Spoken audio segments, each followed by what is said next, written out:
पास आ रही हैं तो आपको रिवीजन करना है, लेकिन आपको वीडियोस मिल नहीं रहे हैं, तो एकदम आप सही जगह पे आए हैं। तो यहाँ पर हम जो भी है बिजनेस स्टडीज एंड मैनेजमेंट को हम वन सिंगल शॉर्ट वीडियो में पूरा चैप्टर कवर करते हैं, और वो भी मक्खन जैसा। कैसे है भैया? मक्खन जैसा। तो वीडियो के साथ बने रहिए, और अगर आपको ऐसी इंटरेस्टिंग वीडियोस चाहिए तो हमें कमेंट कीजिए भैया कि BSM, आप कमेंट कीजिएगा BSM में और अच्छे से वीडियोस ले आऊँगा। और अगर आपको इस चैप्टर के रिलेटेड MCQs चाहिए और सारे चैप्टर्स का मोस्ट इंपॉर्टेंट क्वेश्चन चाहिए जो कि आपके एग्जाम में पूछ सकता है, तो आप लिखो BSM MCQ कमेंट बॉक्स में। जितने ज़्यादा कमेंट आएंगे मैं उतना MCQ वीडियो बनाऊंगा। तो चलो आज का पढ़ाई हम शुरू करते हैं। तो आज हम पढ़ने वाले हैं बिजनेस स्टडीज एंड मैनेजमेंट का चैप्टर नंबर 4 बिजनेस एनवायरनमेंट। तो मैं हूं निखिल, आपका टीचर और मेंटोर, और आप देख रहे हैं CHSE जंगल, जिसका सिर्फ एक ही मुद्दा है, स्टूडेंट्स को बेस्ट क्वालिटी ऑफ एजुकेशन देना।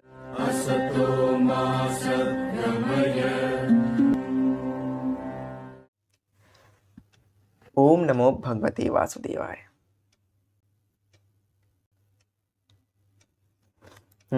चलिए स्टार्ट करें हम अपना आज का सेशन। बहुत ही अच्छे से होने वाला है, ठीक है ना? बहुत कम टाइम में हम कवर करने वाले हैं। तो बिजनेस एनवायरनमेंट, तो आप बिजनेस एनवायरनमेंट से क्या समझते हैं, मैं आपसे प्रश्न करता हूँ। बिजनेस एनवायरनमेंट से मतलब है भाई कि एक ऐसा बिजनेस मतलब क्या? Exchange of goods and services is known as business. And environment मतलब किस एनवायरनमेंट में हो रहा है। एनवायरनमेंट मतलब ये फूल पौधे गछ नहीं, एनवायरनमेंट मतलब उसको कैसे कंडीशंस मिल रहा है, उसी को हम यहाँ पे एनवायरनमेंट बोल रहे हैं। तो बिजनेस को अपना गुड्स एंड सर्विस को एक्सचेंज करने के लिए कहाँ पर? इकोनॉमी में, पर्टिकुलर कंट्री में, लोगों के साथ, फैक्ट्रीज के साथ, इंडस्ट्रीज के साथ कैसा एनवायरनमेंट मिल रहा है, कैसे कैसे कंडीशंस मिल रहे हैं, उसी को आज हम पढ़ने वाले हैं इस वीडियो में, है ना? बहुत ज़्यादा इंटरेस्टिंग है। तो आज की इस वीडियो में हम 5 सब हेडिंग्स को कवर करेंगे।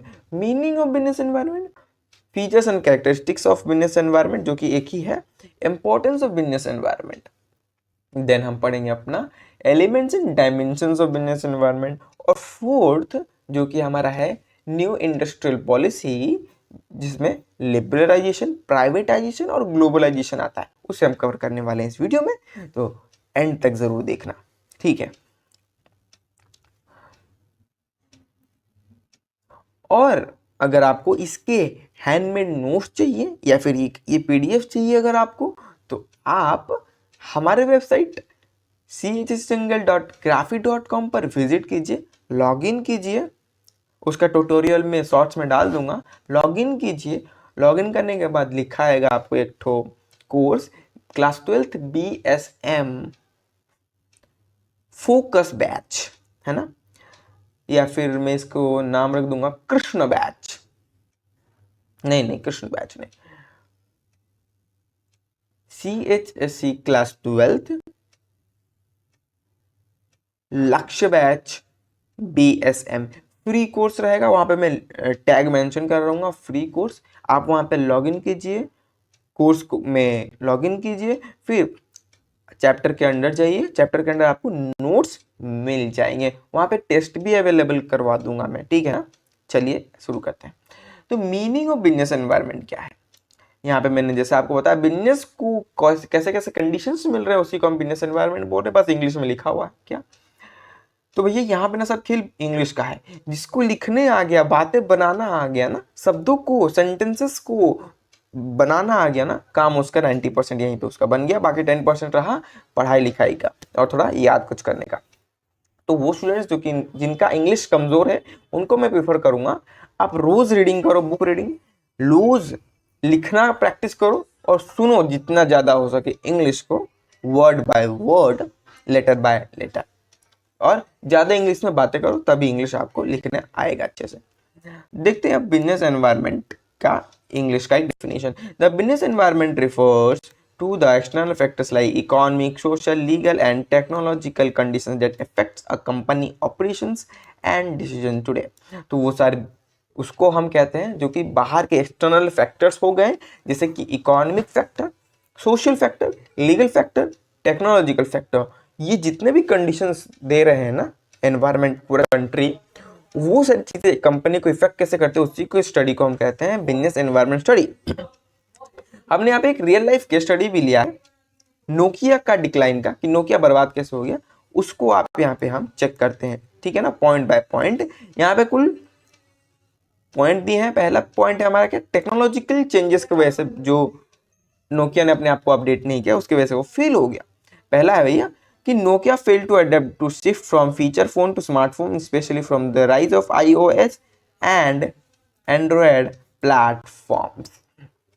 तो नोकिया ने अपने आप को according to technology and time अपने आप को अपडेट नहीं किया, अपने आप को शिफ्ट नहीं किया।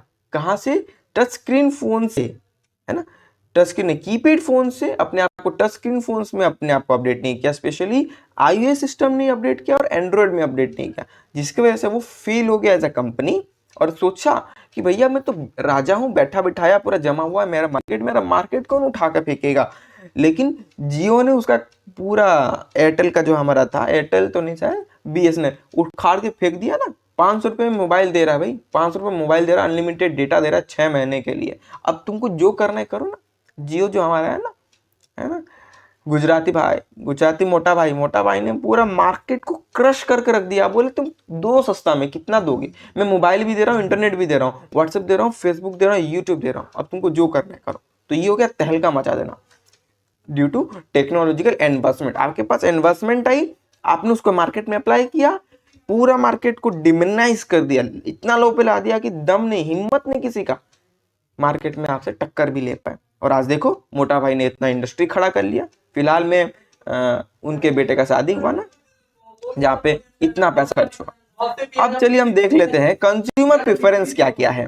कंज्यूमर प्रेफरेंस उसने अपने आप को चेक नहीं किया as a consumer prefer touch screen phones with advance apps, Nokia stuck to updated design and software. तो कंज्यूमर का जो प्रेफरेंस था, उसने कंज्यूमर का नहीं सुना, उसने अपने आप का सुना कि भैया मैं तो मार्केट में बैठा हूं। अहंकार आ गया उसके अंदर, जैसे रावण के अंदर अहंकार आ गया था, सेम इसके अंदर भी अहंकार आ गया। भाई मैं तो जमाया मार्केट में, मेरा मार्केट है, मेरा मार्केट कौन इसको खराब कर सकता है।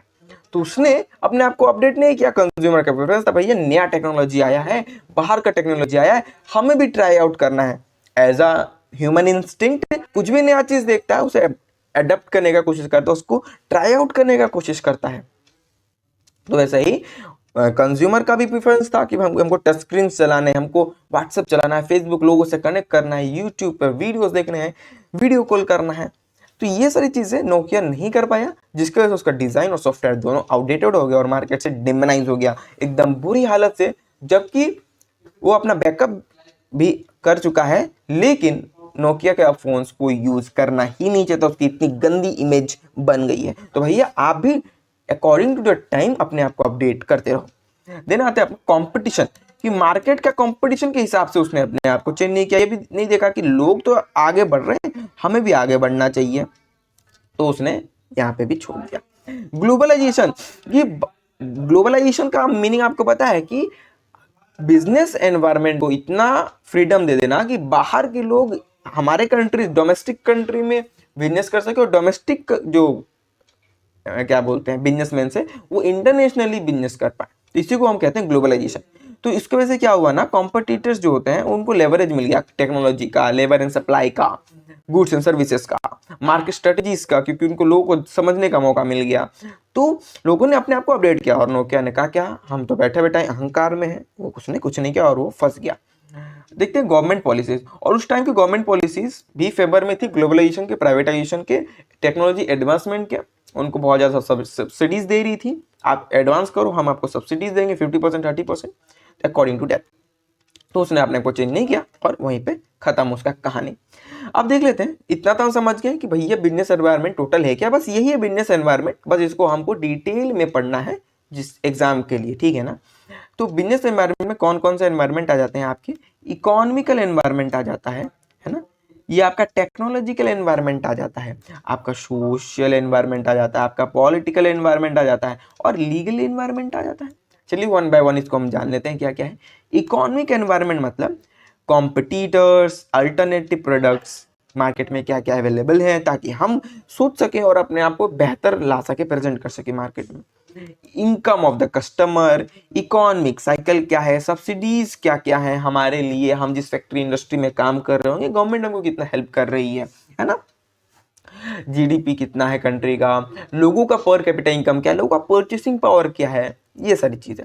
अब आता है उसके बाद हमारा पॉलिटिकल और legal factor, sympathetic waste management policies, कि कंपनी का मैनेजमेंट पॉलिसीज गवर्नमेंट का क्या क्या निर्धारित किए गए हैं जो कि फिक्स रहता है।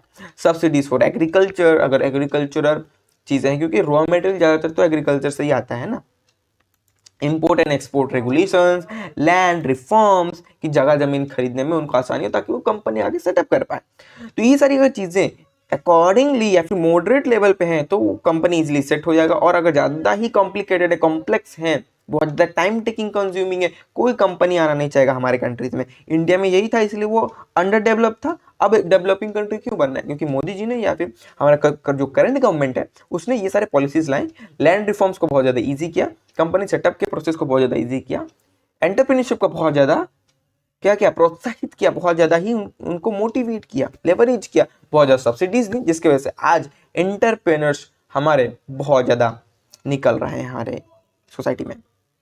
देन आते हैं भाई सोशल जो एनवायरनमेंट में क्या क्या आता है भैया, cultural behaviour, values, taboos, attitude, लोगों का सभ्यता कैसा है। हमारी भारतीय सभ्यता है जहाँ पे हम ज़्यादा बचाते हैं, कम खर्च करते हैं, और जहाँ खर्च करते हैं एक किफ़ायती और अच्छी चीज़ों पे यूज़ करते हैं। आप खुद देख लो अपने घर में बेकार की चीज़ें नहीं होंगी, जो होगी काम की चीज़ें होंगी, और ऊपर से काम की चीज़ें होंगी, यूज़ होने के बाद उनको हम फिर रिसाइकिल भी करते हैं। जैसे मम्मियाँ चॉकलेट के डिब्बे को फिर से घर में अनाज का भरने का डब्बा बना लेती हैं, हम बेकार नहीं जाने देते किसी भी चीज़ को। ये एटीट्यूड हमें वेस्ट मैनेजमेंट करना सिखाता है।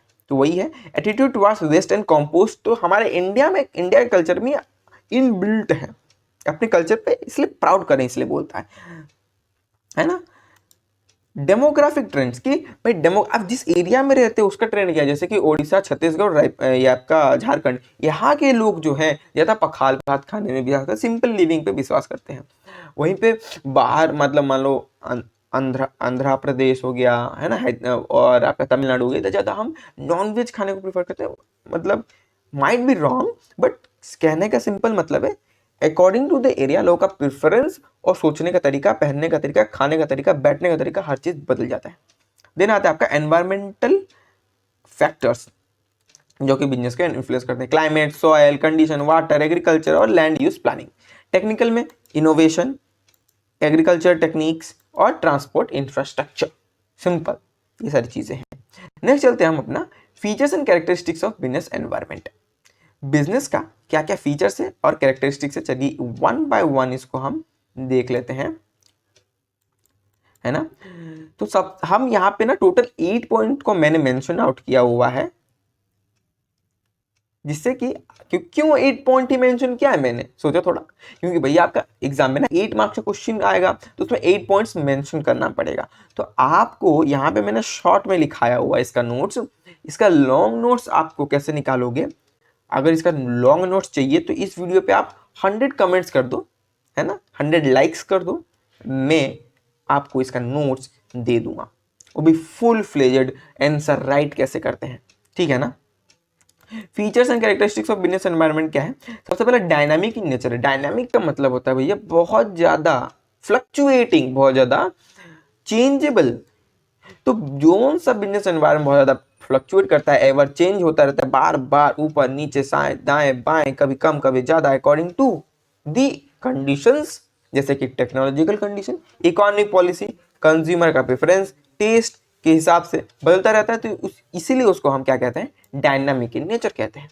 देन सेकंड पॉइंट आता है आपका कॉम्प्लेक्सिटी। ये बहुत ज़्यादा ही कॉम्प्लेक्स है, क्यों भाई, क्योंकि बहुत सारी चीज़ों को हमको एक साथ लेके देखना पड़ता है, 10 चीज़ों से हमें फिगर आउट करना पड़ता है, 10 अलग अलग लोगों से बात करना पड़ता है, 10 चश्मों से देखना पड़ता है, मतलब अलग अलग पर्सपेक्टिव से देखना पड़ता है। जैसे कि कौन कौन से perspective, economic perspective, social, political, legal and technological influences या फिर पर्सपेक्टिव से हमें देखना पड़ता है, इसलिए बहुत ज़्यादा कॉम्प्लेक्स है। तो ये दो जितने जो शॉर्ट लिखा है ना मैंने, आप नोट्स में तो यही लिखोगे, अभी के लिए माइंड मैप्स में मैं माइंड मैप्स ही बनाया हुआ इस वीडियो के अंदर, लेकिन जब आपको इलाबोरेट करना होगा तो 4 to 5 लाइन इसी सिंपल चीज को आपको खींच कर ले जाना है। कैसे लिखोगे कि लिखोगे द फर्स्ट फीचर्स और characteristics of business environment in today's world are that it is ever changing. Ever changing means it change according to their time, according to the conditions by the government, technology, economic policy, country per capita income, और consumer purchasing power, preferences, their culture and etc। इसी को चीज को बस elaborate करना आना चाहिए आपको। इलाबोरेट करने का आप प्रैक्टिस करो, ठीक है। अब चलता है सेकंड नंबर, कॉम्प्लेक्सिटी भी हो गया। अब इंटर रिलेटेडनेस। इंटर रिलेटेडनेस मतलब भैया एक दूसरे से गुथा हुआ है, एक दूसरे से मिला हुआ है। Different components of business environment, economic, social, technological are interconnected. सभी लोग एक दूसरे से इंटरकनेक्टेड है बहुत ज्यादा स्ट्रांगली, जिसकी वजह से अगर कोई टेक्नोलॉजिकल चेंजेस आता है तो सोशल चेंज आता है और इकोनॉमिक चेंज आता है। जैसे कि सिंपल एग्जांपल, मोबाइल का एक टेक्नोलॉजी है, मोबाइल आना, तो मोबाइल आ गया जिसकी वजह से लोगों का सोशल लाइफ बहुत ज़्यादा इम्पैक्ट हुआ। लोग जहाँ अपने घर में ज़्यादा टाइम स्पेंड करते हैं, अब मोबाइल के स्क्रीन पर ज़्यादा टाइम वेस्ट कर रहे हैं। बात वही है ना। अब देखते हैं नेक्स्ट आपका फोर्थ, अनसर्टेनिटी। बहुत ज़्यादा अनसर्टेनिटी क्यों? क्योंकि बहुत ज़्यादा फील्ड्स में ये घुसा हुआ है अंदर तक, और बहुत ज़्यादा वाइटलिटी है।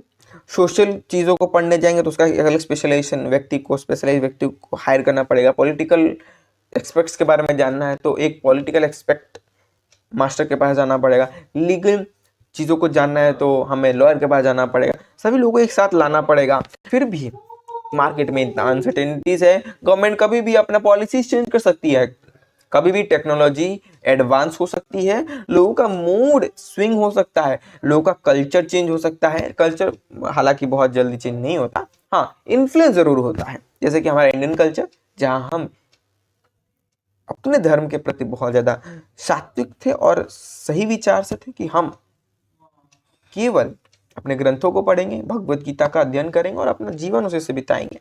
लेकिन आज हम क्या कर रहे हैं? हम वेस्टर्न कल्चर को फॉलो कर रहे हैं, जहां पे ना सोच है ना थॉटफुल प्रोसेस है, बस नंगापन है, ठीक है ना। इसलिए हमें अपने रूट्स के साथ हमेशा रहना चाहिए। तो पॉइंट पे आते हैं आपका अनसर्टेनिटी। ये इतना डायनामिक नेचर में है, बहुत ज़्यादा अनप्रेडिक्टेबल है, और इसकी कौन कौन से फोर्सेस एक्ट करते हैं? जैसे गवर्नमेंट का पॉलिसीज हो गया और इंटरनेशनल डेवलपमेंट्स, जो कि सडन चेंज ला सकते हैं आपका बिजनेस, ठीक है। अब चलते हैं रिलेटिविटी। रिलेटिविटी क्या करता है? The impact of the business environment varies from country to country and industry industry, ठीक है ना। इंडस्ट्री और इंडस्ट्री से बहुत ज्यादा अलग वेरी करता है, और जरूरी नहीं कि एक फैक्टर, मतलब मान लो कि गवर्नमेंट ने एग्रीकल्चरल एक्सपेक्ट में कोई चेंज किया रूल्स एंड रेगुलेशंस का। जैसे कि फिलहाल उसने लाया था ना कि क्या बोलते हैं, फार्मर्स लॉ, जहां पे उसने बताया था कि आप अपना अनाज कहीं भी बेच सकते हो, जरूरी नहीं कि मंडी में ही बेचो, कहीं भी बेच सकते हो, किसी भी रेट में बेच सकते हो। तो लोगों ने इसका विरोध भी किया था, फार्मर प्रोटेस्ट हुआ था हमारे पूरे कंट्री में, आपको भी पता है। और नहीं पता तो न्यूज देखा करो और पता रखा करो कंट्री में क्या हो रहा है और क्या नहीं हो रहा है। अवेयरनेस चाहिए हमें, क्योंकि हम स्टूडेंट्स हैं, हम आने वाले फ्यूचर है। हमारा माइंड अगर अवेयर नहीं रहेगा तो कौन अवेयर रहेगा? हम अगर सतर्क नहीं रहेंगे, हम अगर अपने कंट्री के बारे में नहीं जानेंगे तो कौन जानेगा? इसलिए be aware and be educated and be moral. Let's come to the point कि एक्सटर्नल फोर्सेस जो होते हैं वो भी इन्फ्लुएंस करते हैं। मार्केट का कंडीशन हो गया, पॉलिसी हो गया, सोशल ट्रेंड हो गया, ये सारे अनकंट्रोलेबल हैं, ये हमको उसके अकॉर्डिंगली अडेप्ट करना पड़ता है, मतलब बिजनेस। देन आता है 7 number point, global influence. With globalization, business are influenced by international events, trades, and competitors, which adds another layer of complexity to the environment. इतना ज्यादा ग्लोबल इन्फ्लुएंस है कि यूरोप का कल्चर इंडियन कल्चर में आ रहा है, इंडियन का culture Europe में जाए। जैसे इंडिया का योग का जो शक्ति है हम तो पहचान नहीं पाए, लेकिन यूरोप के लोग पहचान पाए और योग करना आरंभ कर दे। उनका लाइफ बहुत ज्यादा अच्छा हो रहा है, उन्हें ऐसा लगता है और ऐसा हो भी रहा है। और हम क्या कर रहे हैं? हम उनकी कुत्ते बिल्लियों की सभ्यता को अपना रहे हैं, है ना। तो हमें ग्लोबल इन्फ्लुएंस बिजनेस तक ही रहने देना है, अपने लाइफ तक नहीं आने देना है। देन आते हैं opportunities and threats. Opportunities and threats जो होते हैं ना, जैसे कि टेक्नोलॉजिकल इन्वेस्टमेंट को हुआ, जैसे कि स्टारलिंक जो कि हमारे इलॉन भैया ने लॉन्च किया था, जिसके वजह से टेक्नोलॉजिकल इन्वेस्टमेंट हुआ। तो अगर आज का business according to the technological advancement के अकॉर्डिंगली चेंज अगर नहीं करता अपने आप को, तो वो पीछे रह जाएगा मार्केट में और आउटडेटेड हो जाएगा, जैसे नोकिया हो गया था। और बहुत सारे थ्रेट्स भी होते हैं, बहुत ज़्यादा रिस्क भी होता है कि ये चेंज हमें करना चाहिए ना करना चाहिए, ये अपॉर्चुनिटी को ग्रैब करना नहीं चाहिए। क्योंकि कभी भी बोलते हैं ना, अगर प्रजा तैयार ना हो तो राजा को कभी भी उस देश का प्रगति नहीं करना चाहिए, नहीं तो प्रजा खा जाएगी उस राजा को, बोलेगी तू इतना डेवलपमेंट क्यों कर रहा है, हमें नहीं चाहिए डेवलपमेंट। तो बात यही है, कौन सा देश जिस चीज के लिए रेडी है उसी चीज को वहां पे इंट्रोड्यूस करो, उससे ज्यादा मत दो। औकात से ज्यादा लोगों को दोगे तो आप डूबोगे भैया, है ना। अब चलते हैं नेक्स्ट, समझते हैं कि इंपॉर्टेंस ऑफ बिजनेस एनवायरनमेंट क्या है। हमारा बिजनेस एनवायरनमेंट में क्या इंपॉर्टेंस प्ले करता है, ये हमारा कंडीशंस। इसके लिए अगर हम अवेयर रहते हैं तो हम आइडेंटिफाई कर पाते हैं अपॉर्चुनिटीज को, identification of opportunities, a proper understanding of business environment, जिससे हम आइडेंटिफाई कर पाते हैं न्यू अपॉर्चुनिटीज को, ग्रोथ और एक्सपैंड कर पाते हैं, सोचते हैं, दिमाग लगाते हैं और फिर हम ग्रो करते हैं। सेकेंड नंबर हमारा इंपॉर्टेंस, अर्ली वार्निंग सिग्नल्स। जब हम बिजनेस के एनवायरनमेंट को पढ़ते हैं तो उसमें फोरकास्टिंग भी आता है, प्लानिंग आता है, ऑर्गेनाइजिंग आता है, स्टाफिंग होता है, डायरेक्टिंग आता है, तो उसमें फोरकास्टिंग आता है, दूरदर्शिता होना होता है। जब हम इंटेलेक्चुअल्स के साथ बैठते हैं, बड़े बड़े कंपनी के सीईओज के साथ, तो वो हमें सिग्नल्स बताते हैं, भाई आपका कंपनी अगर आप अपनी टेक्नोलॉजी को एडवांस नहीं किए तो आप बुरा फंसोगे और आने वाले समय में आपका कंपनी बर्बाद हो सकता है। और उस ये चीज़ को आप जानकर प्रिवेंशन के लिए डिसीजंस ले सकते हैं, डिसीजन ला सकते हैं, टेक्नोलॉजी बढ़ा सकते हैं, अपना मार्केट में अपना एडवर्टाइजमेंट करा सकते हैं और भी बहुत कुछ। एडेप्टेशन टू चेंज, हमें according to the change adapt करना पड़ेगा, क्योंकि बोलते हैं ना सर्वाइवल ऑफ द फिटेस्ट का ही होता है, जो सबसे बेस्ट है उसका ही वही सर्वाइव कर पाएगा, चाहे वो नेचर में हो, बिजनेस में हो, घर में हो, कॉलेज में हो या फिर लाइफ में। तो a dynamic business environment forces companies to adapt and innovative, ensuring their survival and success, है ना।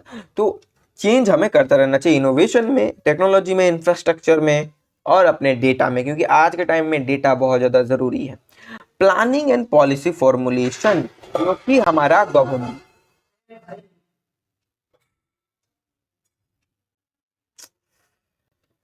फोर्थ नंबर पॉइंट है हमारा planning and policy formation. Planning and policy formation कौन करता है, ये भी गवर्नमेंट करता है कभी कभी, और कंपनी के अंदर भी होता है, लेकिन मेजरली गवर्नमेंट का पॉलिसीज एंड प्लानिंग इफेक्ट करता है बिजनेस को। अभी यहाँ पे लेकिन इंटरनल प्लानिंग एंड पॉलिसीज का बात हुआ है कि according to the government policies हमें अपने पॉलिसीज को मेड करना पड़ेगा, है ना, या फिर कहे तो बेकअप करना पड़ेगा। बेकअप कौन होता है, बनाना। Knowledge of external environment helps business in formulating effective strategies and policies, जिसके से हम मार्केट के डिमांड को अलाइन कर पाए, पहुंच सके। देन आता है फोर्थ, इंप्रूवमेंट ऑफ परफॉर्मेंस। हम बिजनेस एनवायरनमेंट की वजह से इतना जो चीज़ें हैं जानने के बाद हम अपना परफॉर्मेंस इंप्रूव कर सकते हैं, ठीक है, और एफिशिएंसी के साथ मार्केट में उतर सकते हैं। नंबर 6 है कॉपिंग विथ रैपिड चेंजेस, है ना, कि अपने आप को टेक्नोलॉजी, रेगुलेशंस, मार्केट के हिसाब से, लोगों का टेस्ट प्रेफरेंस के हिसाब से बदलते रहना और आगे बढ़ते रहना है। जो फीचर्स हैं उसी को इंपॉर्टेंस के पर्सपेक्टिव से जब झांक कर देखोगे तो पता चल जाएगा। फिर है customer focus. A well understood business environment helps, अगर आपके समझे हुए बिजनेस एनवायरनमेंट की इकोनॉमी कैसा काम कर रहा है, हमारा पॉलिटिकल, लीगल, लोगों का टेस्ट प्रेफरेंस कैसा काम कर रहा है, तो आप कस्टमर का ना बिहेवियर पैटर्न्स को जान जाओगे। जैसे कि YouTube करता है, हमें एक वीडियो सजेस्ट करता है, और अगर आप उस वीडियो को देख लेते हो, पूरा देख लेते हो बिना भी डिस्टर्ब किए, तो वो अब वैसे वीडियो का 10 वीडियो ला देगा आपके सजेशंस में। या फिर आप खुद एग्जांपल देख लो कि अगर आप किसी से बात कर रहे होते हो ना कॉल पर 2 से 4 मिनट, भैया हमको एक नया लैपटॉप परचेस करना है, तो आप देखोगे 10 मिनट के अंदर अंदर इन अ वाइल आपके मोबाइल पे लैपटॉप का एडवर्टाइजमेंट हर जगह आने लगेगा। फ्लिपकार्ट हो, यूट्यूब हो, या फिर अमेजोन पे हो, आपको हर जगह लैपटॉप लैपटॉप लैपटॉप दिखेगा। ये होता है that type of customer focus, customer के बिहेवियर पैटर्न को समझना। और आपको भी समझना चाहिए आपका ब्रेन पैटर्न्स कैसा काम करता है, नहीं तो पढ़ाई इजी हो जाएगा ऐसे अगर आप अपने ब्रेन के पैटर्न्स को समझ लिए तो। उसके लिए मैं आपको एक वीडियो सजेस्ट करूंगा, डिस्क्रिप्शन में उसका लिंक दे दूंगा। उसका टाइटल होगा कि understanding business, understanding brain patterns. मैं उसको डिस्क्रिप्शन में लगा दूंगा, उसको देख लेना एक बार और थोड़ा सोचना कि हम कैसे इंप्रूव कर सकते हैं। देन आता है आपका 8 number, competitive advantage. Companies that adapt to environment changes. Simple सी बात है, जो companies according to the technology, economy और सोशल चेंजेस के अकॉर्डिंगली अपने आप को चेंज कर जाती है, वो रेस में आगे चली जाती हैं। और अगर आप उनका देखा देखी रेस में आगे नहीं बढ़े तो आप रुक जाओगे मेरे दोस्त। ठीक है, अब चलते हैं, हम समझ लेते हैं अपना क्या elements, dimensions of business environment. ठीक है ना, ये बहुत छोटा कंसेप्ट है। हाँ, तो elements and dimensions of business environment. तो बिजनेस एनवायरनमेंट के भैया कुल टोटल 2 एलिमेंट्स है। पहला internal environment and external environment. Internal environment में कंपनी के ऑर्गेनाइजेशन का एम्प्लॉयज, कंपनी का कल्चर, मैनेजमेंट स्ट्रक्चर, रिसोर्सेस, ये सारे, और बिजनेस एनवायरनमेंट, ये सारे इफेक्ट करते हैं, जो कि कंपनी को कितना लगभग 30% कंट्रीब्यूट करते हैं, मैं मानता हूं। और एक्सटर्नल एनवायरनमेंट कितना कंट्रीब्यूट करता है, वो कौन कौन से फोर्सेस को इंक्लूड करता है, customer, supply, competitor, intermediate, public, economic policy, political, legal, technological और सोशल कंडीशंस को करता है। माइक्रो एनवायरनमेंट में या फिर माइक्रो कंडीशंस में कौन कौन से आते हैं भैया, कस्टमर, सप्लायर, कंपटीटर और इंटरमीडिएट। लेकिन मैक्रो लेवल मतलब वाइड पूरे कंट्री लेवल पे अगर हम देखें तो इकोनॉमिकल, पॉलिटिकल, लीगल, टेक्नोलॉजिकल और सोशल कंडीशंस इन्फ्लुएंस करते हैं बिजनेस को इनडायरेक्टली। इसके क्या क्या डायमेंशंस है, किन किन बेस पर ये काम करता है। सिंपल से भैया, इकोनॉमिक एनवायरनमेंट पे, सोशल एनवायरनमेंट में, पॉलिटिकल एनवायरनमेंट में, हमने ये सब डिस्कस किया हुआ है। चलिए फिर से डिस्कस कर लेते हैं। जैसे कि inflation, interest rate, employment levels, income levels, economic policies, ये सारे जो इकोनॉमिक फैक्टर है इन्फ्लुएंस करते हैं बिजनेस के एनवायरनमेंट को। बिजनेस कैसा ग्रो करेगा ना करेगा, सक्सेसफुल होगा कि नहीं होगा। सोशल एनवायरनमेंट में कौन कौन से आ जाते हैं, social norms, culture, demography, educational level, lifestyle, trend, shape and consumer behaviour, और बिजनेस के डिसीजंस को भी इन्फ्लुएंस करता है। लोगों का सोच विचार, कल्चर, सोच, खान पान, ये सारा।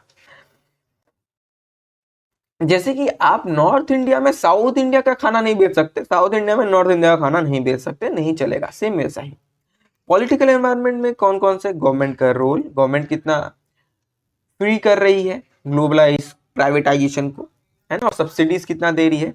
पॉलिटिकल स्टेबिलिटी कितना है, क्योंकि अगर गवर्नमेंट बार बार चेंज होगी तो बार बार पॉलिसीज चेंज होंगी, रेगुलेशन चेंज होगा और कंपनी अनस्टेबल हो जाएगा और लास्ट में सक्सेसफुल नहीं होगा। तो बोले भैया हाथ जोड़ के प्रणाम है आपको, हम आपके कंट्री में काम नहीं करेंगे, हम चले जाते हैं दूसरे कंट्री में जहाँ पे हमको बेटर रूल्स, रेगुलेशन, स्टेबिलिटी मिलेगा। ठीक है, फिर आता है हमारा लीगल एनवायरनमेंट। फिर से वही भाई कि आपका rules and regulations, legal framework कैसा है, लेबर लॉज कैसे हैं, कंज्यूमर प्रोटेक्शन लॉज कितने हैं, कैसे हैं, इंडस्ट्री के रेगुलेशंस कैसे हैं, ये सारे मैटर करते हैं। टेक्नोलॉजिकल एनवायरनमेंट मतलब वहां पे टेक्नोलॉजी, इनोवेशन, ऑटोमेशन, रिसर्च को कितना ज्यादा प्रोत्साहन किया जाता है ना, उस पे डिपेंड करते हैं, जिससे कि क्या होगा, बेटर प्रोडक्ट वो बनाने में बहुत ज़्यादा कैपेबल हो जाएंगे, सर्विसेज लोग अच्छा दे पाएंगे अगर टेक्नोलॉजी इनोवेशन है तो। जैसे कि मोबाइल एक टेक्नोलॉजी और इनोवेशन है। तो अब हम पहले पढ़ाई करते थे ब्लैक बोर्ड पे, अब आगे स्मार्ट बोर्ड पे, और अब आगे डिजिटली, जैसे कि अब हम पढ़ा रहे हैं, आप जैसे वीडियो देख रहे हैं कैमरा पे, है ना। फिर आता है हमारा नेचुरल एनवायरनमेंट। भी बहुत ज़्यादा मैटर करता है, जैसे कि climate, resource, pollution control, sustainable practices, business, ये सारे जो हैं आज के टाइम पे तो बहुत ज़्यादा मैटर करता है कि अगर कोई कंपनी ज़्यादा पॉल्यूशन कर रहा है और सस्टेनेबिलिटी को फॉलो नहीं कर रहा है, कंपनी नहीं चलने वाला लंबा देर तक, एक ना एक दिन फेल होगा ही होगा। तो हमें अगर हम पढ़ाई कर रहे हैं तो हमें भी दिमाग में होना चाहिए, अगर हम बिजनेस फ्यूचर में खोलना जा रहे हैं तो पॉल्यूशन, सस्टेनेबिलिटी के ऊपर बहुत ज़्यादा ध्यान दें और रिसोर्सेस और क्लाइमेट के ऊपर भी। ठीक है, अब लास्ट हमारा टॉपिक पे चलते हैं भैया, न्यू इकोनॉमिक पॉलिसीज के ऊपर, जो है हमारा NEP। मैं टाइम देख रहा हूं कितना टाइम हो रहा है, 9:30 के आसपास हो रहा है। New economic policy, let's change the colour of our highlighter और लेजर, ठीक है ना, ग्रीन कर लेते हैं। इकोनॉमिक पॉलिसीज NEP 1991 में जो इंट्रोड्यूस्ड हुआ था, क्या है, new economic policy NEP of 1991 was introduced by the Indian government to address an economic crisis and reform the country's economy. It focused on liberation, privatization, globalization to promote economic growth, integration with the global market. समझ में आया? मैं फिर से बता देता हूँ कि न्यू इकोनॉमिक पॉलिसी या फिर न्यू इंडस्ट्रियल पॉलिसी एक ऐसी पॉलिसी थी जो कि गवर्नमेंट द्वारा, इंडियन गवर्नमेंट ने एड्रेस किया था। किस लिए? कि हमारा जो इकोनॉमिक क्राइसिस हुआ है, लोग कमा नहीं पा रहे हैं, इन्फ्लेशन बहुत ज़्यादा बढ़ गया है, उसको ठीक करने के लिए। और वो 3 चीज़ पे बहुत ज़्यादा फोकस किया भाई। लिबरलाइजेशन मतलब कि गवर्नमेंट का ज़्यादा रूल्स एंड रेगुलेशंस को ख़त्म करना, जितना रिक्वायर्ड है उतना रखना। प्राइवेटाइजेशन कि गवर्नमेंट का जो पब्लिक सेक्टर है उसको प्राइवेट सेक्टर के साथ कॉम्बाइन करना, जिससे कि गवर्नमेंट का जो सेक्टर है वो लॉस ना खाए और चीजें लॉन्ग सस्टेन कर पाए। अगर मैं एग्जांपल दूं, हमारा रेलवेज पहले हमारा पूरा फुल फ्लेजेड गवर्नमेंट सेक्टर में था, लेकिन अब वो पब्लिक सेक्टर, प्राइवेट सेक्टर के साथ मिलके बहुत ज्यादा अच्छा काम कर रहा है, बहुत ज्यादा ही ग्रो कर रहा है ना। अब जैसे कि प्राइवेटाइजेशन किया था मोदी साहब ने, हमारा एयर इंडिया को अंबानी जी की, किसने, अडानी के साथ, मुझे नहीं पता, बट इन दोनों में से बिजनेस टाइकून्स के साथ एक ज्वाइंट प्रोजेक्ट किया था एयर इंडिया, स्पाइसमैन, ये सारे हैं कुछ जो कि सस्ते में टिकट्स अवेलेबल कराते हैं बट सर्विसेज अच्छे देते हैं, ठीक ठाक देते हैं। तो ये है प्राइवेटाइजेशन का एक एग्जाम्पल। और ग्लोबलाइजेशन कि इंडिया के मार्केट का जो बिजनेसमैन है वो बाहर भी अपना मार्केट कर सके, और बाहर के मार्केट वाला जो बिजनेसमैन है वो यहाँ भी आकर अपना मार्केट कर सके। सिंपल सी ये 3 चीजों को इन्होंने लाया अपने पॉलिसीज में। कुछ फाइनेंशियल सेक्टर रिफॉर्म्स भी लाए और कुछ टैक्स रिफॉर्म्स भी लाए कि 10 लाख के ऊपर जो कमाते हैं उनको इतना टैक्स देना पड़ेगा, या फिर जो 100 करोड़ के ऊपर इन्वेस्टमेंट करके रखें भैया इनको इतना टैक्स देना पड़ेगा, इतना इनको सब्सिडीज मिलेगा, ये सारी चीजें। चलिए समझ लेते हैं लिबरलाइजेशन क्या है। Liberalisation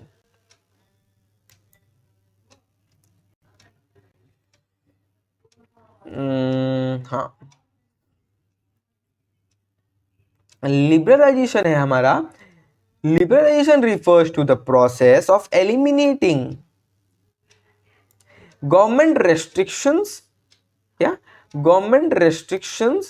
regulations on business and economic activities, allowing for greater freedom, efficiency in the market।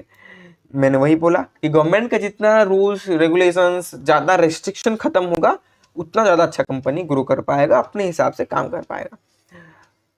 It aims to promote free trade, increase competition and attract foreign investment।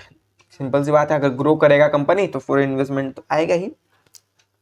नहीं तो लिबरलाइजेशन नहीं था पहले तो बाहर के लोग इन्वेस्टमेंट नहीं कर सकते थे इंडियन मार्केट में, लेकिन अब बाहर के लोग यहाँ इन्वेस्टमेंट कर सकते हैं और इंडिया के लोग बाहर इन्वेस्टमेंट कर सकते हैं। जैसे कि स्टॉक्स में हम इन्वेस्ट करते हैं, और अगर आप कॉमर्स स्टूडेंट्स हो के स्टॉक्स के बारे में नहीं जानते तो भैया क्या जानते हो, स्टॉक्स के बारे में भी जानो, इंटरनेट पर सर्च करो। चलो कोई बात नहीं, मैं स्टॉक्स के ऊपर, इंडिया के टॉप स्टॉक्स के ऊपर उसका वीडियो जो है उसका अभी डिस्क्रिप्शन में लिंक दे दूंगा। स्टॉक्स क्या होते हैं, स्टॉक मार्केट क्या है और कैसे कर सकते हैं हम कैसे स्टॉक्स में इन्वेस्ट कर सकते हैं, उसका वीडियो में डिस्क्रिप्शन बॉक्स में दे दूंगा, वहां से आप देख लेना, ठीक है। अब चलते हैं फीचर्स ऑफ लिबरलाइजेशन।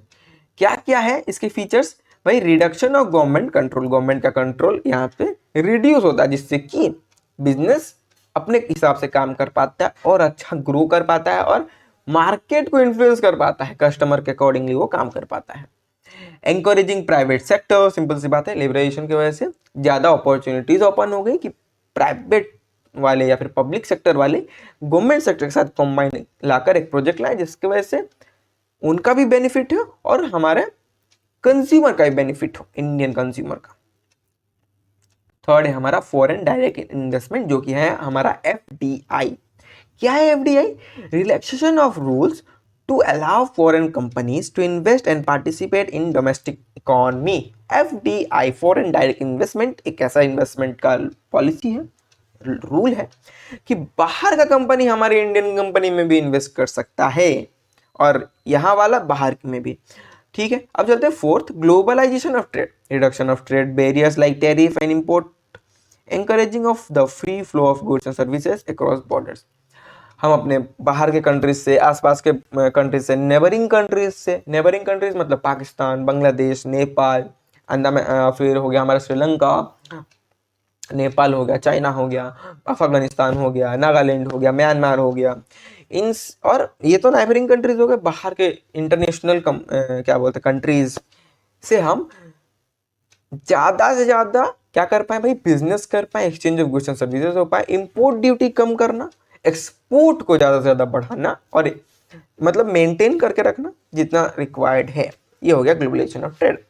अब चलते हैं मार्केट ड्रिवन इकोनॉमी, कि मार्केट में जो लोगों को चाहिए, जो लोगों को पसंद है, जैसा टेक्नोलॉजी एडवांस हो रहा है, जैसा लोगों का सोशली कल्चरली थॉट प्रोसेस है, उस हिसाब से हमको अपने आप को बदलना है या फिर अपने आप को उस हिसाब से चलाना है, कंपनीज के रूल्स एंड रेगुलेशंस को वैसे करना है। The economy becomes more dependent on forces, demand and supply. जैसा डिमांड वैसा सप्लाई, सिंपल सी बात है। जैसा लोगों का कल्चर, मान लो लोग ज़्यादा कुर्ता पसंद करते हैं तो आप शर्ट पैंट जबरदस्ती थोड़ी पहनाओगे उनको, आप वही डिमांड है तो सप्लाई भी उसी का करोगे।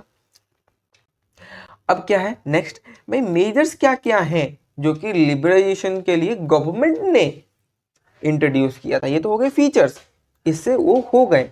अब क्या क्या उन्होंने चेंजेस किए थे? क्या delicensing of industries, government remove the requirement of licence for any industries except for few critical ones like defence and hazardous chemicals.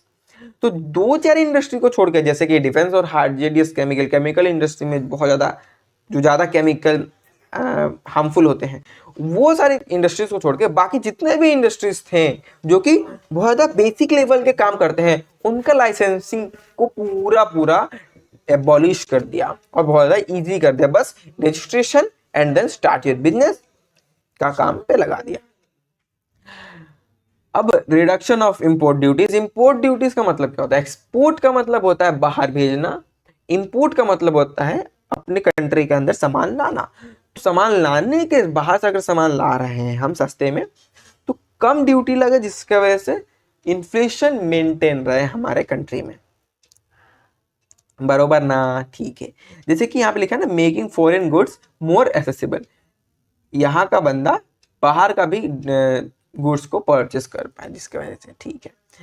अब थर्ड चलते हैं, जैसे कि for example olive oil India का तो है नहीं, एवोकाडो, ये सारी चीज़ें बाहर की हैं लेकिन यहाँ पे भी हम मिल रहा है, और वैसे इंडिया की सारी चीज़ें बाहर मिल रही हैं।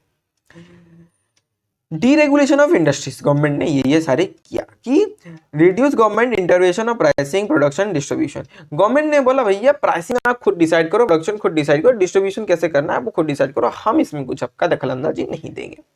ठीक है भैया, बिजनेस वाला एकदम खुश। फिर और डिमांड क्या आया कि परमिशन ऑफ FDI, भैया फॉरेन डायरेक्ट इन्वेस्टमेंट को भी प्रमोट करो। अब वो सब तो फ्री कर दिए, लेकिन बाहर के लोग हमारे अंदर ज़्यादा पैसा फूकना चाहते हैं तो क्यों ना करें भाई, क्योंकि भारत के लोग के पास इतना पैसा नहीं है फिलहाल उस टाइम पे 1991 में, तो बाहर के लोग हमको पैसा दे जिसके वजह से हम ग्रो करें, तो यहाँ के लोगों को प्रोवाइड करेंगे और यहाँ के लोगों को रोजगार मिलेगा जिसके वजह से इकोनॉमी डेवलप होगा, ठीक है ना। तो इसके लिए हमको डीरेगुलेशन ऑफ इंडस्ट्रीज चाहिए था। परमिशन हो गया FDI का। फिर क्या हो गया भैया, फाइनेंशियल सेक्टर रिफॉर्म्स।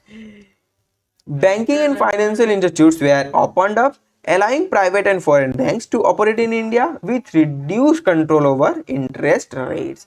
गवर्नमेंट ने क्या बोला भैया, हम पहले क्या करते थे, इंटरेस्ट रेट आपका कितना रहेगा, आपका रूल्स क्या रहेगा, रेगुलेशंस क्या रहेगा, अब बहुत इंटरव्यू करेंगे, नाक में दम करके रख देंगे। अब बिजनेस ने क्या रिक्वेस्ट किया भैया, आज उस टाइम के मॉडर्न रिफॉर्म्स ने, कि भाई आप ना दो काम करो, बैंकिंग और फाइनेंशियल सेक्टर में अपना दखल अंदाजी कम दो, इंटरेस्ट रेट हम डिसाइड करेंगे, क्योंकि कंपनी तो हमारी है ना, तो हम डिसाइड करेंगे कितने इंटरेस्ट रेट से बिजनेस को लोन प्रोवाइड करना है, फिर किसी इंडिविजुअल को लोन प्रोवाइड करना है और या नहीं करना है, आप यहाँ पे कुछ हमको नहीं दखल अंदाजी दोगे। और क्या किया, फॉरेन बैंक्स को भी इंडिया में अलाउ करोगे लोन प्रोवाइड करने के लिए और ओपन अप करने के लिए। ठीक है, ये हो गया आपका जो कि मेजर्स थे लिबरलाइजेशन की। अब चलते हैं प्राइवेटाइजेशन का क्या क्या है हमारा। What is privatisation?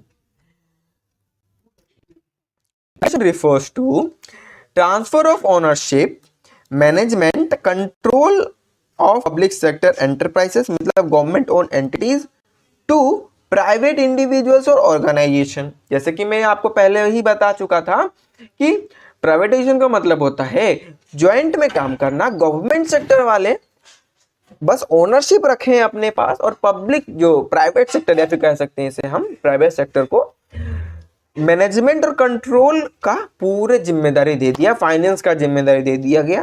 जैसे कि एयरजेट हो गया हमारा, स्पाइसमैन हो गया, है ना, ये सारे एयरलाइंस कंपनीज है, गवर्नमेंट की थी, अब इन्होंने प्राइवेटाइजेशन कर दिया इसका, किसी एक पर्टिकुलर बिजनेस टाइकून को दे दिया, शायद अडानी या फिर रिलायंस इंडस्ट्रीज को दे दिया, या फिर दूसरी कंपनीज को भी दिया होगा।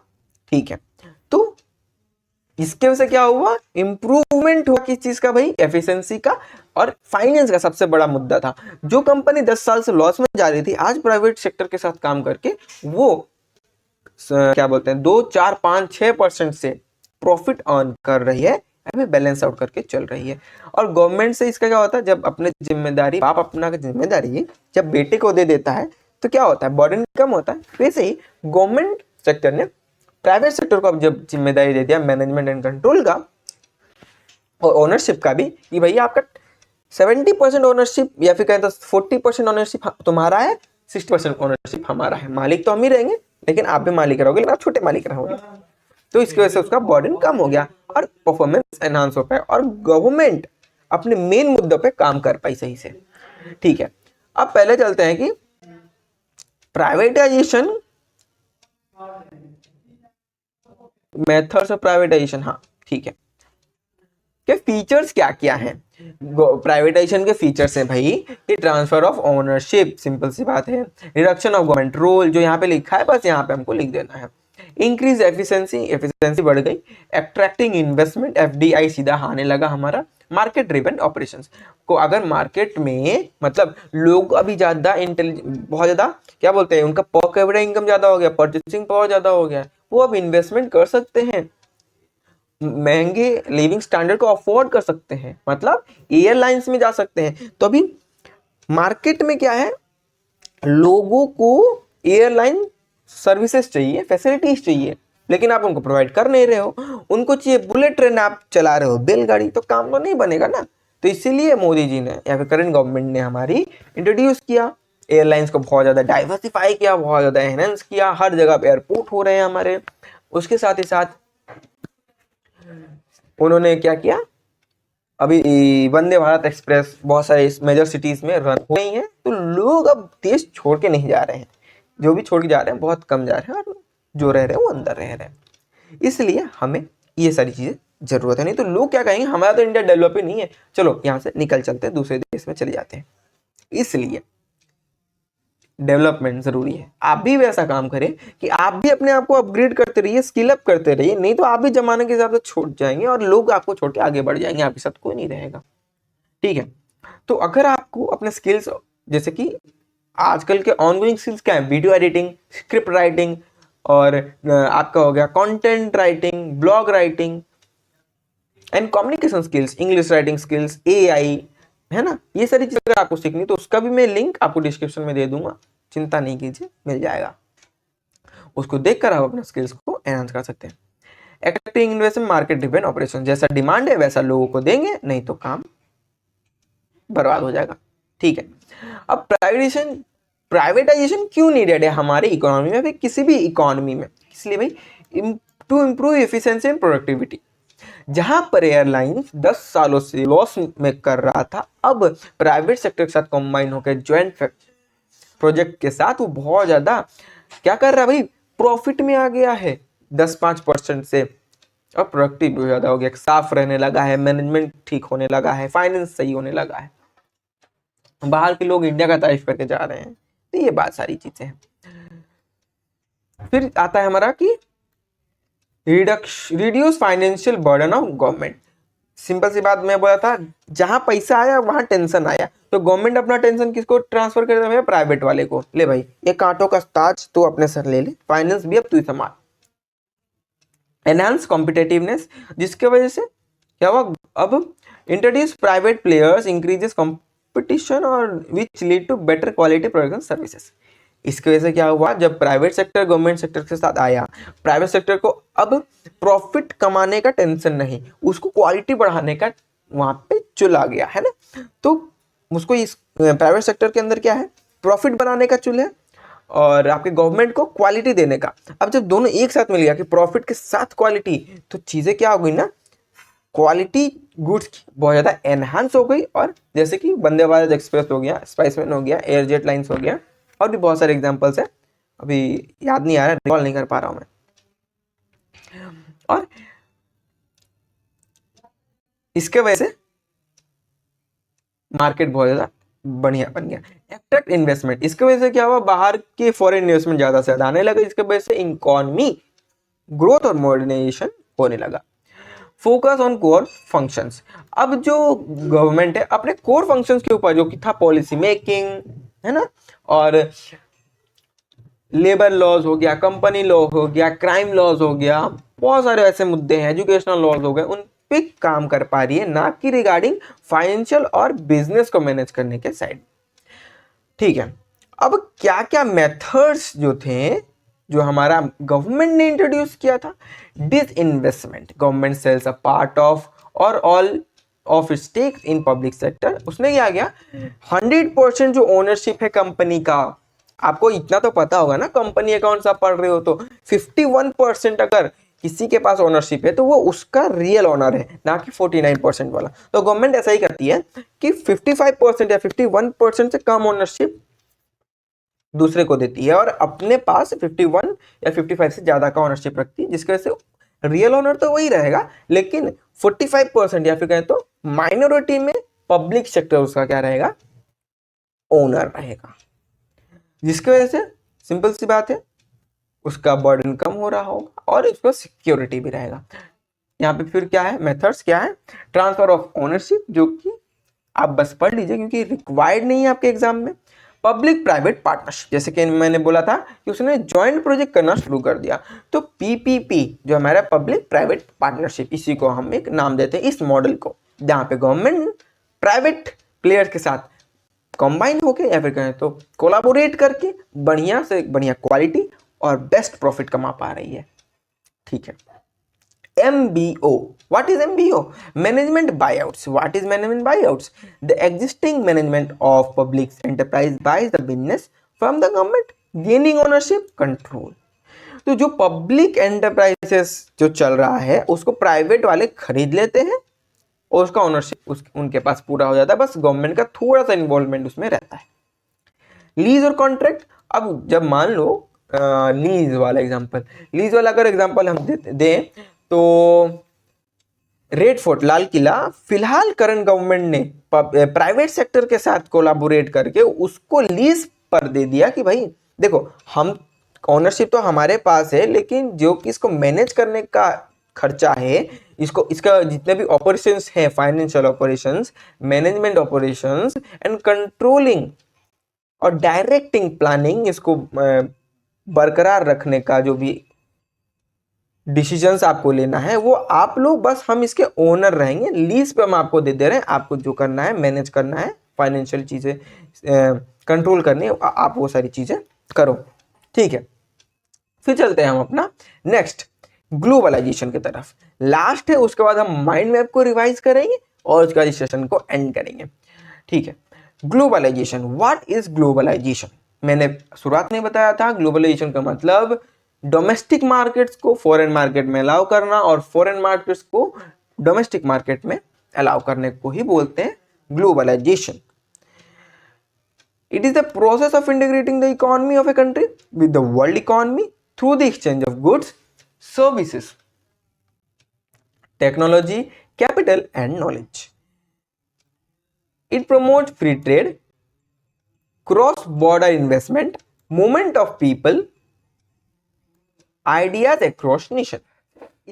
इसके वजह से क्या होता है, services, technology, capital, knowledge exchange होता है, कल्चरल एक्सचेंज होता है, लोग ज्यादा नॉलेज मिलता है, लोग एक्सप्लोर करते हैं 10 चीजों को और लोग अब दूसरों से कनेक्ट कर पाते हैं, क्रॉस बॉर्डर इन्वेस्टमेंट हो पाते हैं, डायरेक्ट फॉरेन इन्वेस्टमेंट्स आते हैं मार्केट में और लोग एक जगह से दूसरी जगह माइग्रेट या फिर एमिग्रेट करते हैं। अब देखते हैं ऑब्जेक्टिव्स क्या क्या हैं ग्लोबलाइजेशन के। इट प्रोमोट फ्री ट्रेड, ये सारी चीजें मैं आपको एक्स्ट्रा बता रहा हूं जिससे कि आपको क्लियर हो जाए यहां से। Promote free trade, increase foreign investment, enhance international competitiveness, access to advance technology और कल्चरल नॉलेज एक्सचेंज, ये था उसका चीज है। फीचर्स क्या क्या है भैया? ग्लोबल इंटीग्रेशन मतलब बाहर के लोग अंदर के लोगों से कोलैबोरेट कर पा रहे हैं और डोमेस्टिक वाले इंटरनेशनल के साथ इन्वेस्टमेंट, ये सारी चीजें हो रहा है। क्रॉस बॉर्डर मूवमेंट हो रहा है, गुड्स का, सर्विसेज का, कैपिटल का, लेबर का, लोगों का, है ना, एम्प्लॉयज का, तो उसको सबको लेबर में काउंट हो रहा है। तो इमिग्रेशन और माइग्रेशन, यही दो चीज को हम क्रॉस बॉर्डर मूवमेंट कहते हैं। टेक्नोलॉजिकल इन्वेस्टमेंट हो रहा है, कल्चरल एक्सचेंज हो रहा है, जैसे कि मैंने पहले बताया, इकोनॉमिक और इंडिपेंडेंस बढ़ रहा है क्योंकि अब कंट्रीज सेल्फ डिपेंडेंट बन रही है, क्योंकि उन पर इन्वेस्टमेंट आ रहा है, अपने लोगों को हायर कर रहे हैं, एम्प्लॉयमेंट जनरेट कर रहे हैं, इकोनॉमी में ज्यादा पैसा सर्कुलेट हो रहा है और at the end economy grow कर रहा है। ठीक है, अब कौन कौन से ऐसे मेजर्स हैं जो कि गवर्नमेंट ने इंट्रोड्यूस किए थे? पहला, trade liberalisation.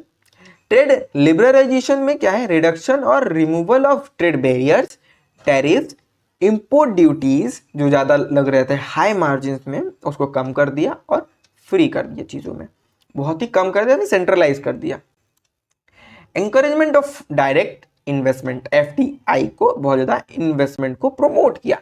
Capital market reforms, market में कितना कैपिटल बाहर के कैपिटलिस्ट जो है वो इन्वेस्ट करें, उसके रूल्स एंड रेगुलेशंस को कुछ कुछ मॉडिफाई किया, जिसकी वजह से ग्लोबलाइजेशन इंप्रूव हुआ या फिर कहें तो बहुत ज्यादा वर्क किया। एक्सचेंज रेट रिफॉर्म्स, जहां पे moving toward more flexible exchange rate system, जैसा सिस्टम बाहर है या फिर कहें तो बेहतर है, वहां का एफिशिएंट है, हमने भी उसको एडप्ट किया अपने इकोनॉमी में। फिर टेक्नोलॉजी ट्रांसफर एंड कोलाबोरेशंस, बाहर का टेक्नोलॉजी को इंडियन टेक्नोलॉजी में लाया। फॉर इसका बेस्ट एग्जांपल है मारुति की सुजुकी। मारुति हमारे इंडियन बेस्ट कंपनी और सुजुकी जापान बेस्ट कंपनी है। तो एक टाइम था शायद 90s के समय में मारुति सुजुकी ने कॉम्बिनेशन किया था, कोलाबोरेट किया था मारुति सुजुकी का कार में। बेस्ट टेक्नोलॉजी उनके पास था और इनके पास बेस्ट लेबर था, तो मिलाकर बन गया हमारा तड़कता भड़कता मारुति सुजुकी का कार, और इसका बेस्ट एग्जांपल। अब आ गया हमारा रिवीजन टाइम। माइंड मैप्स ये हैं हमारे, चलिए एक वन बाय वन जितना ही पढ़ा हम रिवाइज कर लेते हैं। हमारा बिजनेस एनवायरनमेंट है, दो चीजों पे डिपेंड है भैया, इंटरनल और एक एक्सटर्नल। ठीक है, तो इंटरनल और एक्सटर्नल, इंटरनल बिजनेस एनवायरनमेंट मतलब एम्प्लॉइज, मैनेजमेंट और कॉर्पोरेट कल्चर पे डिपेंड करता है। एक्सटर्नल वाला इकोनॉमिक फैक्टर पे, टेक्नोलॉजिकल फैक्टर पे, पॉलिटिकल लीगल फैक्टर पे और सोशल फैक्टर्स पे डिपेंड करता है। देन अब चलते हैं features and characteristics of business environment के ऊपर क्या कहते हैं, चलिए याद कर लेते हैं एक बार। एक डायनामिक था, कॉम्प्लेक्स था बहुत बिजनेस एनवायरनमेंट। बिजनेस एनवायरनमेंट बहुत ज़्यादा रिलेटेडनेस है, इसमें बहुत ज़्यादा अनसर्टेनिटी भी है, बहुत ज़्यादा रिलेटिव है, सिर्फ एक पर्टिकुलर सेक्टर से भी बहुत ज़्यादा मैच करता है और एज अ होल इंडस्ट्री को भी वो इन्फ्लुएंस करता है। एक्सटर्नल फोर्सेस पे डिपेंड करता है और ग्लोबल इन्फ्लुएंस में बहुत ज़्यादा होता है। ठीक है, अब इंपॉर्टेंस क्या क्या थे इसका, रुकिए इसको मैं जूम कर देता हूं जिससे कि वो थोड़ा आपके लिए इजी हो।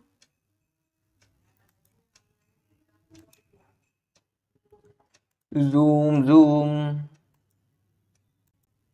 हाँ दिख सके ये चीजें आपको।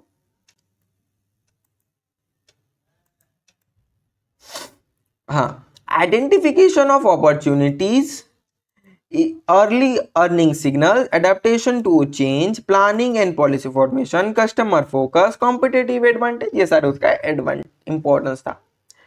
ठीक है, अब एट द एंड देखते हैं आपका न्यू इकोनॉमिक पॉलिसी।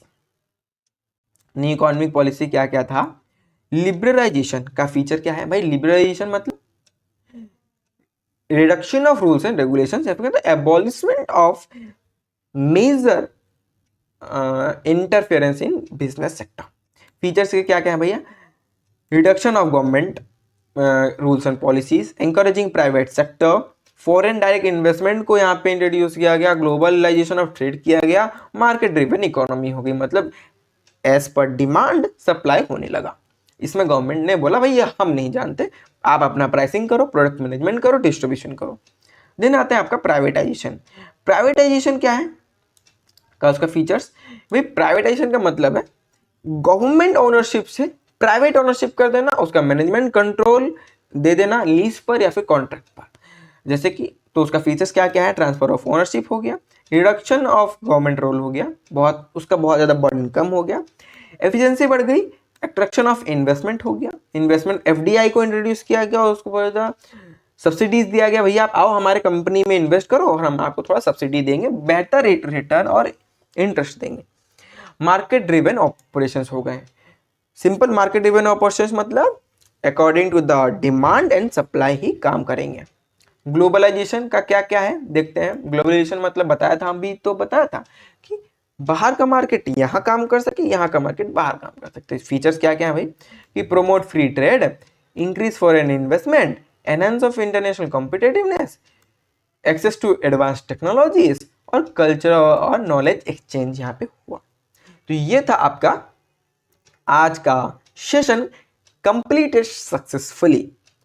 और मैं फिर से बोल रहा हूं, अगर आपको इसका एमसीक्यू चाहिए, 60 एमसीक्यू इस चैप्टर के मोस्ट इंपोर्टेंट जो आपके एग्जाम में आ सकते हैं, या फिर प्रैक्टिस करने के लिए, तो आप हमारे वेबसाइट chscjungle.graphic.com पे जाएं, लॉगिन करें, उसका लिंक मैं डिस्क्रिप्शन में दे दूंगा, या फिर सीधा कोर्स का लिंक ही आपको यहाँ पे दे दूंगा। कोर्स का लिंक दे दूंगा, कोर्स पर जाएं, लॉगिन करें हमारे वेबसाइट पे और वहां से आप नोट्स ले सकते हैं। ठीक है, चलते हैं, आज के लिए बस इतना ही। हरिओम। असतो मा सद्गमय तमसो मा